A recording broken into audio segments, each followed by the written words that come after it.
মৃত্যুর পরবর্তী জীবনটাও এরকম, কিয়ামত হওয়ার আগ পর্যন্ত। এই জন্য ঘুমানোর সময় আমরা কি বলি যে আল্লাহুম্মা বিইসমিকা আমুতু, আল্লাহ আপনার নামে ঘুমাতে যাচ্ছি কিনা। এটার অনুবাদ হচ্ছে আল্লাহ আপনার নামে মৃত্যুবরণ করতে যাচ্ছি, মরতে যাচ্ছি। ঠিক পরের দিন সকালে যখন ঘুম থেকে উঠি তখন কিন্তু এটা বলা নাই যে আল্লাহ আপনার রহমত আপনার দয়া ঘুম থেকে উঠলাম কিনা। আহইয়ানা বা'দা মা আমাতানা, আল্লাহ মরে গেছিলাম, মরা থেকে বেঁচে উঠলাম। কি অনুবাদ দেখেছেন? দোয়ার অনুবাদ কি ভয়ঙ্কর! আল্লাহ মরে গেছিলাম, মরা থেকে সকালবেলা বেঁচে উঠলাম। তাহলে ওই যে মারা গেছিলাম রাতের বেলা, এটাই বারজাখী জগতের হালকা স্বাদ, পরের জগতে। মানে আপনার মরার পরে কি হবে, গায়েবের জগতের কিছু আলামত এই জগতে আপনি প্রতিদিন দেখতে পাচ্ছেন। এখন যারা ঘুম চলে গেছে এদের মধ্যে একদল মানুষের স্থায়ী মৃত্যু হয়ে যাবে ঘুমের মধ্যে, কেন আল্লাহ সুবহানাহু ওয়া তাআলা প্রত্যেক ঘুমন্ত বান্দার রূহকে তার নিকটে টেনে নেয়। প্রত্যেক ঘুমন্ত বান্দার পবিত্র কোরআনের আয়াত, যাদের যাদের বাঁচিয়ে রাখতে চান তাদের রূহগুলো আবার ফেরত দিয়ে পাঠান যখন তারা ঘুম থেকে ওঠে। তো রূহ মানে হচ্ছে দেখা, শোনা এবং চিন্তা করার শক্তি, এটা রূহ থেকে আসে। এই জন্য আমরা যখন ঘুমাই তখন আমার দেখার শক্তিও নাই, আমার শোনার শক্তিও নাই, আমার চিন্তা করার শক্তিও নাই, তাহলে এখন আমার রূহ নাই। শরীরের সাথে একটা সম্পর্ক বজায় রেখে বের হয়ে গেছে, একটা সম্পর্ক বজায় রেখে বের গেছে। ওই সম্পর্কটা যদি আল্লাহ কাট করে দেয়, এটা আর উঠতে পারবো না। কিন্তু রূহের প্রকৃত কাজ হচ্ছে দেখা, শোনা, চিন্তা করা, এটা রূহের প্রকৃত কাজ। ঘুমের সময় যখন এই কাজগুলো অফ হয়ে যায় তখন রূহ বের হয়ে যায়। ঠিক এবার বারজাখী জগতে যখন আপনি চলে গেছেন তখন পরের জগতের কিছু আলামত আপনি কবরের জগতে পাবেন। মানে পরের জগৎটা তো জান্নাত এবং জাহান্নাম, কিয়ামতের পরে যে জান্নাত জাহান্নাম। তোর কবরে থাকা অবস্থাতেই জান্নাতের মৃদু আবহাওয়া আসবে, তাহলে আলামত দেখাচ্ছে যে পরে যে জগৎ, সে জগতে তুমি জান্নাতে যাবে, সেটা কিছুটা আলামত দেন। যেমন দুনিয়াতে থাকতে তুমি ঘুমের মাধ্যমে পরের জগতের কিছু আলামত নিতে, এখন তুমি বারজাখী জগতে আছো, এখানে থাকা অবস্থায় এর পরের জগতের কিছু আলামত নেই। যদি জাহান্নামের হয়, শাস্তিযোগ্য বান্দা হয়, তাহলে জাহান্নামের গরম বাতাস আসতে থাকে তার কবর। সরাসরি কিন্তু ওকে জাহান্নামে দেওয়া হয়নি, সরাসরি জান্নাতে দেওয়া হয়নি, কিন্তু তারপরের জগতে কি হবে তার কিছু ফিলিংস সে ওখানে পাচ্ছে। এবং মানুষের আমলের ধরন অনুযায়ী এই রূপগুলো বিভিন্ন পর্যায়ে থাকে, আমলের ধরন অনুযায়ী।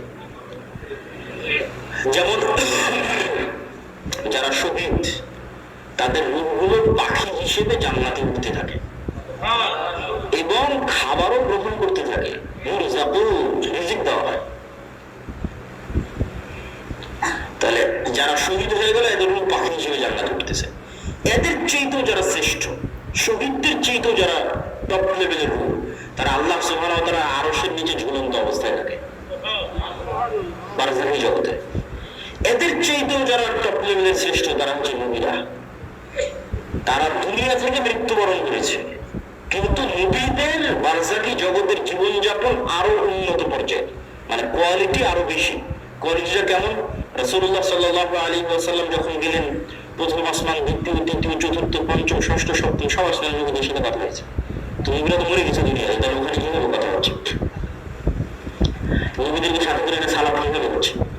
তথা নবীদের বারজাখী জগতের যে জীবন, সেটা বারজাখী জগতে আর যত রূপ আছে তাদের যে টপ কোয়ালিটির জীবন, যেখানে ইবাদত করাও সম্ভব, যেখানে কথা বলাও সম্ভব।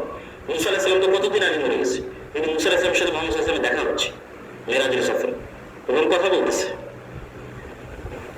তো এটা হলো বারজাখী জগতের জীবন, যেটা কিয়ামতের পূর্ব পর্যন্ত এবং মৃত্যুর পরের। তাহলে এগুলো তো গায়েব। এই গায়েবগুলোর উপর আপনার ঈমান, ইয়াকিন কোন পর্যায়ের, আপনি কোন জায়গা থেকে এগুলোর উপর ঈমান রাখেন? এগুলোকে আপনি চোখে দেখতে পাওয়ার মতো ঈমান রাখেন, না বাস শুনলাম দেখলাম শেষ? যতক্ষণ পর্যন্ত চোখে দেখতে পাওয়ার মতো ঈমান অর্জন এই জিনিসগুলোর উপর না হবে, ততক্ষণ পর্যন্ত গোলামি থেকে মুক্তির রাস্তা তৈরি হবে না। ঈমান মজবুত করা সবচেয়ে জরুরি। আর যদিও আজকের দুনিয়ার বস্তুবাদী জগতে মনে হচ্ছে যে বস্তুবাদী জগতে কিভাবে গায়েবের উপর ঈমান রাখা যায়, কিন্তু আমি চিন্তা করে দেখলাম যে বস্তুবাদী জগতে গায়েবের উপর ঈমান মজবুত করার আরো বেশি রাস্তা তৈরি হয়েছে। আমার চিন্তা, আমি উল্টো ভাবে চিন্তা করেছি যে মানুষ মনে করতেছে যে সে মোবাইলের আনন্দ বিনোদনের যাচ্ছে, মদ জুয়া আড্ডা, পৃথিবীতে এমন কোনো গুনাহের রাস্তা নেই যেটা বর্তমানে উন্মুক্ত হয়নি।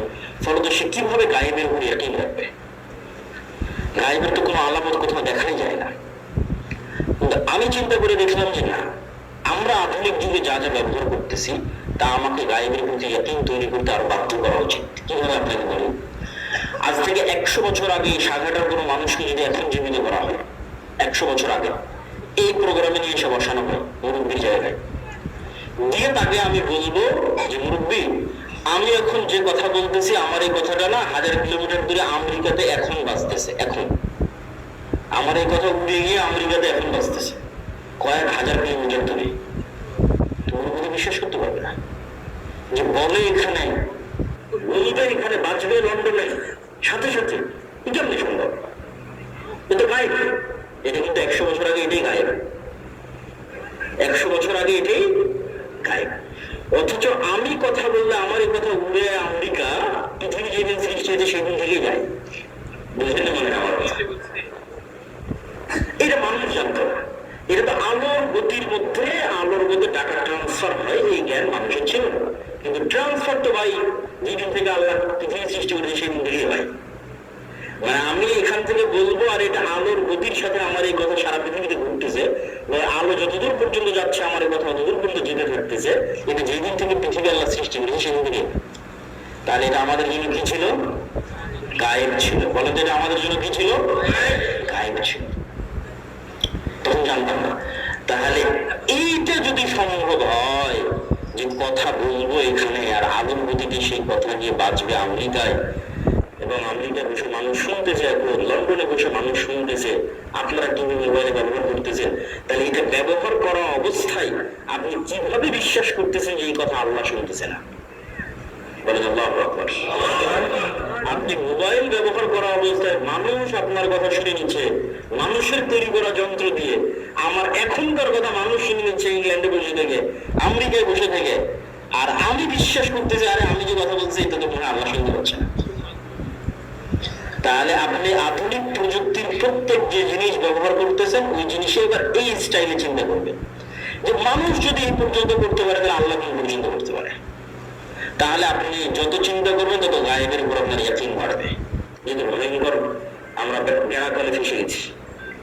বর্তমান বিজ্ঞান এটাই বলতেছে যে কাফা বিনাফসিকাল ইয়াউমা আলাইকা হাসিবা, যে আজকে তোমার হিসাবের জন্য তুমি যথেষ্ট।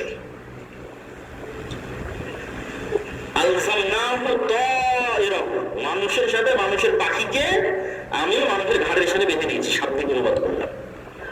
তো কেমনে মানুষ তার হিসাবের জন্য নিজেই সে যথেষ্ট, আলাদা করে হিসাব করা লাগবে না, এটার একটু উদাহরণ দেই। এই যে আমরা এখানে কথা বলতেছি, এই কথা এখন আলোর সহযোগিতায় পৃথিবীর বাংলাদেশের সব জায়গায় পৌঁছে যাচ্ছে। তো এই আলোটা যতদূর যাচ্ছে এই কথা কিন্তু আলোর মধ্যে আছে। শুধু কথা না, আমার দৃশ্য, আমার ছবি, আমার ভিডিও এই আলোর মধ্যে আছে। আলো ডাটা ট্রান্সফার করতে পারে, যেটা দিয়ে ক্যামেরার কাজ করতেছে, মোবাইলের কাজ করতেছে, সেটাই। তো এখন আমরা যদি পৃথিবীতে এমন একটা যন্ত্র আবিষ্কার করি যেটা আলোর চেয়ে বেশি জোরে দ্রুত চলে, এটা আবিষ্কার করা মানুষের পক্ষে সম্ভব নয়।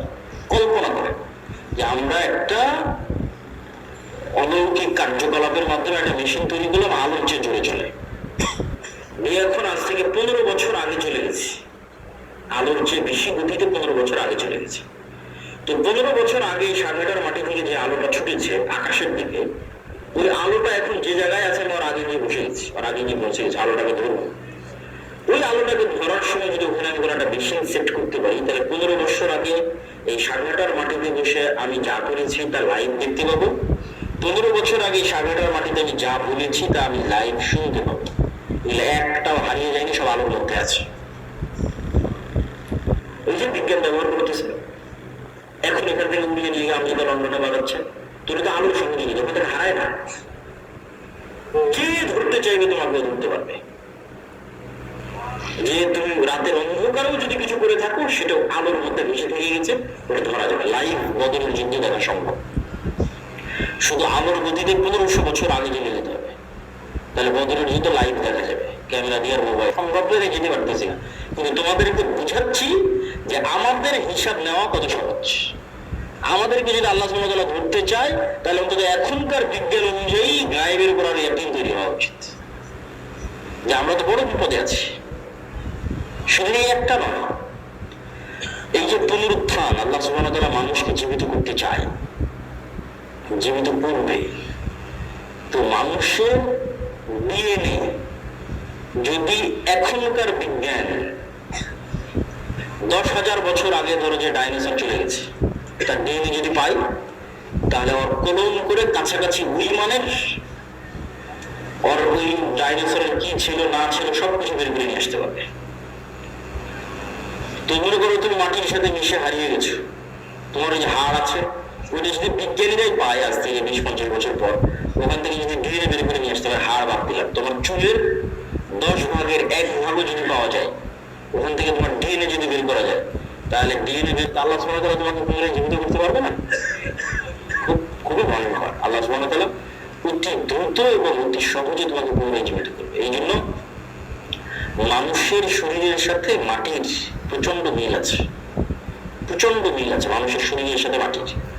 আমরা যা খাবার খাই সব মাটি থেকে আসে, যা আমাদের পেটের মধ্যে ঢুকতেছে, এমন কোনো খাবার নাই যেটা তুমি মাটির সংস্পর্শ ছাড়া তৈরি করতে পারবা, আলোর সংস্পর্শ ছাড়া তৈরি করতে পারবা, পানির সংস্পর্শ ছাড়া তৈরি করতে পারবা। আমি গরু বুঝতে তো গরু কি খায়?